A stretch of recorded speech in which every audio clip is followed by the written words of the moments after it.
নমস্কার। আপনারা দেখছেন শিবম দাসের ইউটিউব চ্যানেল আর আমি শিবম। শেষ নিঃশ্বাস ত্যাগ করলেন পঙ্কজ দত্ত। আজকে বারাণসীর এক হাসপাতালে তিনি কার্যত জীবনের শেষ নিঃশ্বাসটি ত্যাগ করেছেন। এ খবর যখন সামাজিক মাধ্যমে আমাদের সামনে এলো, বিশ্বাস করুন মনটা এক ঝটকায় ভারাক্রান্ত হয়ে গেল। তিনি রাজ্যের প্রাক্তন আইজি।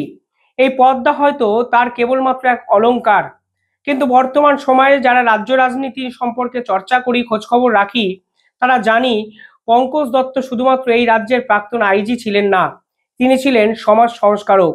এই রাজ্যের বর্তমান যতজন প্রতিবাদী মুখ আছে তাদের মধ্যে অন্যতম।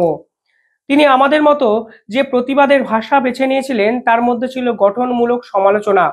তিনি যে কথাবার্তাগুলো বলতেন সেখান থেকে প্রতিটি শব্দচয়ন থেকে অনেক কিছু শেখার উপাদান কিন্তু আমাদের সামনে ছিল।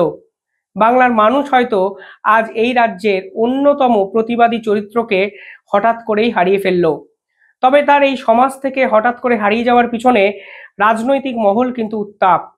সামাজিক মাধ্যমে একের পর এক পোস্ট, যেখানে সকলে কার্যত এই রাজ্যের পুলিশ প্রশাসনকে দায়ী করেছেন। প্রেসিডেন্সি হলে একটি সেমিনারে তিনি কিছু মন্তব্য করেছিলেন। তিনি দুই জায়গার তুলনা করতে গিয়ে সোনাগাছিতে যে ঘটনা ঘটে সেই ঘটনার প্রসঙ্গ কিন্তু উত্থাপন করেন। এবার আইন অনুযায়ী তিনি ঠিক করেছিলেন কি ভুল করেছিলেন সেটা সম্পূর্ণ বিচারাধীন একটা বিষয়, এবং এই বিষয়টা এখন কলকাতা হাইকোর্ট অবধি গড়িয়েছে। কলকাতা হাইকোর্টও তাকে রক্ষা কবচ দেয়নি, ফলে থানা থেকে তার কাছে সমন যায় জিজ্ঞাসাবাদের জন্য। কার্যত অভিযোগ, এই জিজ্ঞাসাবাদের সময় একজন সত্তরার্ধ ব্যক্তিকে প্রায় 6 ঘন্টার বেশি সময় অপেক্ষা করিয়ে রাখে থানার পুলিশেরা। আর এখানেই কিন্তু রাজ্য সরকার এবং পুলিশ প্রশাসনের উপরে অভিযোগ করেছেন তার আইনজীবী জয়ন্ত নারায়ণ চ্যাটার্জি। প্রথম কথা বলবো যে বাঙালির যে কি ক্ষতি হলো সেটা বাঙালি বোধহয় বুঝলো না। নবজাগরণ কি সেই হয়ে গিয়েছে অনেক আগে, নাকি নবজাগরণ এ সময়টাতেও হতে পারত, নাকি আমরা একটা নবজাগরণের আশায় রয়েছি যে বাঙালি আবার জাগবে? যে মানুষটি বা যে মানুষগুলির মধ্যে একজন ছিলেন এই পঙ্কজ দত্ত, যিনি আমাদের নবজাগরণের পথে নিয়ে যেতে পারতেন বা নতুন দিশা দেখাচ্ছিলেন। ওরকম একজন শীর্ণকায় শরীরযুক্ত দেহ কিন্তু ঋজু বলিষ্ঠ কণ্ঠস্বর, যখন যেখানে কোনো অন্যায় অনাচার দেখেছেন তিনি ঝাঁপিয়ে পড়েছেন, তিনি প্রতিবাদ করেছেন। কখনো তিনি ভয় পাননি, কখনো তিনি মনে করেননি যে আমি তো একজন রিটায়ার্ড আইপিএস, আমি তো একজন রিটায়ার্ড আইজি, আমার কি শোভা পায়, আমার কি উচিত, আমার কি মানায় সাধারণ মানুষের হয়ে এইভাবে চ্যানেলে বসে কথা বলা। তার আগেও তো শত শত আইপিএস রিটায়ার করে বসে রয়েছেন, সবাই কি মুখ খোলেন? না সবাই মুখ খুলতে চান। ভালো পেনশন পেতেন তিনি, তিনি অনেক বই লিখেছিলেন, আরো বই লিখতে পারতেন। কি দায় ছিল তার সাধারণ মানুষের জন্য ঝাঁপিয়ে পড়বার? কিন্তু তিনি পড়েছিলেন।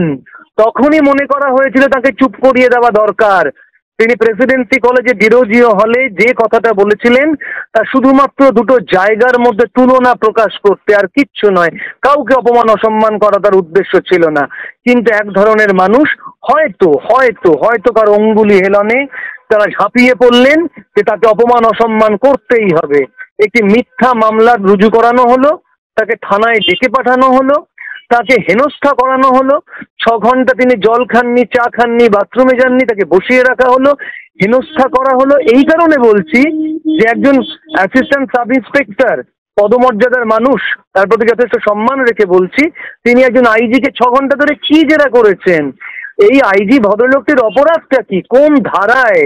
যদি তো জামিনযোগ্য ধারা দেওয়া হয়েছিল। শুধু জয়ন্ত নারায়ণ চ্যাটার্জি নয়, আজকে সামাজিক মাধ্যমে আমি দেখছিলাম একের পর এক পোস্ট পঙ্কজ দত্তকে নিয়ে। আমি সত্যি ভাবিনি তার প্রয়াণে এই গোটা বাংলা এইভাবে কার্যত স্তব্ধ হয়ে যাবে এবং সামাজিক মাধ্যমে তার প্রতি শ্রদ্ধা জানাবে। দেখুন, প্রতিবাদের কখনো মৃত্যু হয় না, প্রতিবাদেরও হয়তো কখনো মৃত্যু হয় না। যারা প্রতিবাদী তারাও হয়তো মানুষের মনে বেঁচে থাকেন, কিন্তু তার মৃত্যু যেভাবে হলো সেটা কি তিনি ডিজার্ভ করেন? যে বাংলায় তার আপামর কর্মজীবন, যে বাংলাকে তিনি সংস্কার করতে চেয়েছিলেন, যে বাংলার প্রত্যেকটা মানে ঘটনা নিয়ে তিনি সরব ছিলেন, তিনি শেষ নিঃশ্বাস কিন্তু এই বাংলায় ত্যাগ করতে পারলেন না। তিনি বারাণসীতে একটি বক্তৃতা দেওয়ার সময় কার্যত তার নাকি সেরিব্রাল অ্যাটাক হয় এবং প্রায় 1 মাস তাকে হাসপাতালে চিকিৎসাধীন থাকতে হয়। যা নিয়ে রাজ্যের একাধিক বিরোধী নেতারা, বিরোধী রাজনৈতিক দলের সমর্থকরা এর আগে বিভিন্ন চ্যানেলে কিন্তু মুখ খুলেছেন। সকলেই এটা রাজ্য সরকারের কার্যত মানসিক নির্যাতনের শিকার বলে দাগিয়ে দিচ্ছেন। আইনজীবী জয়ন্ত নারায়ণ চ্যাটার্জি পরিষ্কারভাবে এটাকে থ্রেট কালচার বললেন, যদিও তিনি বললেন এটা কালচার নয়, এটা এই রাজ্যের আনকালচার একটা ঘটনা। তিনি খুন ডাকাতি রেপ করেছিলেন, তাহলে তাকে 6 ঘন্টা হেনস্থা করা হলো কেন? কি লিখেছিলেন? 6 ঘন্টায় 6 পাতা বেরিয়েছিল তার কলম থেকে, কিন্তু তাকে হেনস্থা করানো হয়েছিল। আমি আগেও বারবার বলেছি, আপনাদের চ্যানেলেও বলেছি যে ওখানকার স্থানীয় বাসিন্দাদের ধরে আনা হয়েছিল, তাকে দিয়ে জুতোর মালা, তাদের দিয়ে জুতোর মালা পরাতে চাওয়া হয়েছিল। এত বড় অন্যায়, এত বড় অপমান তাকে করা হয়েছে, আর সেটা সহ্য করতে না পেরে তার সেরিব্রাল অ্যাটাক হয়, তিনি চলে যান। দীর্ঘদিন তিনি বেনারসে একটি হাসপাতালের আইসিইউতে পড়েছিলেন। বাঙালি তো প্রায় ভুলেই গিয়েছিলেন তার কথা, কিন্তু বহু বাঙালি আমাকে জিজ্ঞাসা করতেন, আমি রাস্তায় বেরোলে, বাজারে গেলে, আমি কোনো অনুষ্ঠান বাড়িতে গেলে তারা বলতেন পঙ্কজবাবু কেমন আছেন, পঙ্কজবাবুর খোঁজটা পাচ্ছি না। তারা সকলে ভীত ছিলেন, মুখ খুলতে চাইতেন না। মুখ খুলতে চাওয়া যে অন্যায়, মুখ খুলতে চাইলে হয়তো এই রকম, আমি এটাকে থ্রেট কালচার বলি না, আমি বলি থ্রেট আনকালচার, তার শিকার হতে হবে। তাকে জোর করে, তাকে এক ধরনের অপমান হেনস্থা করে তাকে এখান থেকে, আমাদের পৃথিবী থেকে তাকে তাড়িয়ে দেওয়া হলো। এই অপমান অনাচার, যে অপমানের মুখোমুখি তাকে হতে হলো, এটা কি তার প্রাপ্য ছিল? তিনি 1 পয়সা কোনোদিন ঘুষ নেননি, কারো পয়সায় চা খাননি, সে লোকটির এই রকম দশা হলো। এটা কি ঠিক হলো? বাঙালি আজকে ভাবুক, বাঙালি বুঝুক, বাঙালি ভাবুক যে এটা ঠিক হলো কিনা। আমি বলবার কে? আমি তো আগাগোড়া বলে এসেছি ঠিক হয়নি, এবার বাঙালি বলুক ঠিক হয়নি। থানায় যদি একজন রিটায়ার্ড আইডির এই অবস্থা হয়, তাহলে সাধারণ মানুষের কি অবস্থা হবে ভাবুক বাঙালি। কিন্তু সরকারের দায়িত্ব ঠিক কতটা? যারা সমালোচনা করেন তাদের সমালোচনা থেকে সঠিক বস্তুটাকে নিয়ে যদি রেকটিফাই করা যায়, তাহলেই তো এই রাজ্যের মঙ্গল। এটাই তো শাসকের করা উচিত। কিন্তু যেভাবে তাদেরকে দমিয়ে দেওয়ার চেষ্টা হয়, যেভাবে তাদেরকে নিপীড়ন করার চেষ্টা হয়, সেটা একটা গণতান্ত্রিক সুস্থ সমাজে কোনোভাবেই কাম্য নয়। আজকে পঙ্কজ দত্ত চলে গেলেন, কিন্তু আমাদের সমাজের সামনে তুলে দিলেন এক ঝাঁক প্রশ্ন। বলেছেন এ রাজ্যের এত দুর্নীতি, তবুও ভোট বাক্সে রিফ্লেকশন দেখা যায় না। বারংবার করে এই রাজ্যের বাঙালিদের যে ভূমিকা, তা কিন্তু আতশকাতের তলায় নিয়ে আসেন বিশ্লেষকরা। সত্যি কি এই বাঙালিরা জেগে ঘুমোচ্ছে? মানে সত্যি কি প্রতিবাদ করতে ভুলে গেছে আজকে মনুষ্য বাঙালি সমাজ? নাহলে পঙ্কজ দত্তের মৃত্যুতে কেন এই বাঙালি সমাজ শোকে বিহ্বল হবে না? যে ব্যক্তিটি মানে শিক্ষা চুরি থেকে গরু, কয়লা, বালি, খাদ্য দুর্নীতি, সন্দেশখালী, সিবিআই, এমনকি আরজিকর মতো ঘটনাতেও সরব ছিলেন, সেই ব্যক্তিটির প্রয়াণে আজকে গোটা বাঙালি সমাজ কেন প্রশ্নচিহ্ন তুলবেন না? সেই প্রশ্ন কিন্তু খোদ তুলে দিলেন আইনজীবী জয়ন্ত নারায়ণ চ্যাটার্জি। কি প্রয়োজন ছিল, কি ধারা ছিল যে তাকে এইভাবে অপমান করা হলো, হেনস্থা করা হলো? আমাদের চেষ্টা করা হয়েছিল যে আইনজীবীরা তার সঙ্গে আমরা গিয়েছিলাম তাদেরও কোনো ফাঁদে ফেলতে, কিন্তু ওরা পারেনি। ওরা চেষ্টা করেছিল। বাঙালি আজকে বুঝুক যে অন্যায়টা হলো, আজকে বাঙালির যে ক্ষতিটা হলো, এটা তো সময় জবাব দেবে। এর জবাব তো সময় দেবে। কে কথা বলবে এরপরে? সবাই তো ওই কেউ শব্দ করো না, কেউ কথা বলো না, সেই মত অবলম্বন করবে। সবাই তো চুপ করে থাকবে।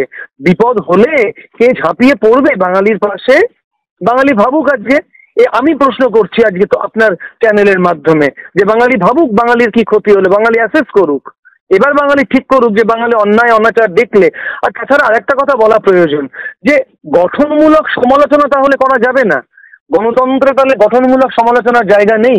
পঙ্কজবাবু তো শুধু গঠনমূলক সমালোচনাই করতেন, সেটুকু অধিকারও কি নেই একজন সাধারণ মানুষের? আজকে বাঙালি ভাবুক। আমি আপনার চ্যানেলের মাধ্যমে প্রশ্ন রাখলাম এটা সকলের কাছে, যে বাঙালির ক্ষতি হলো, বাঙালি কি বোঝে? বাঙালি বোঝে না বাঙালি ঘুমিয়েই থাকবে? বাঙালি কথা বলতে ভয় পাবে?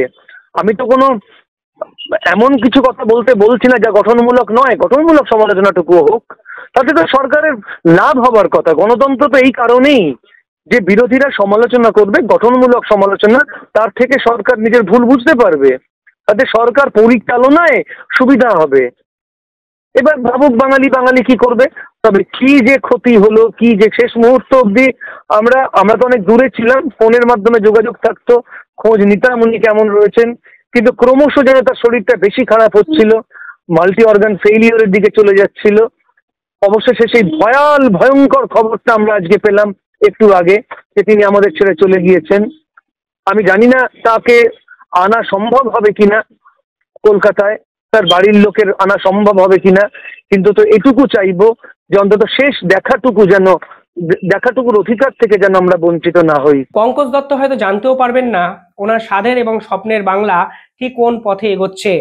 এই বাংলার শেষ প্রান্তটা উনি হয়তো দেখে যেতে পারলেন না, কিন্তু বিশ্বাস করুন পঙ্কজ দত্ত সাধারণ মানুষের মনের যে অন্ধকার অংশগুলোকে সেগুলোকে যেভাবে উস্কে দিয়ে চলে গেছেন, আমার দৃঢ় বিশ্বাস এর সুফল আজ থেকে 10 বছর পরে হলেও বাংলার মানুষ কিন্তু এই বাংলাকে কেন্দ্র করে দেখাতে পারেন।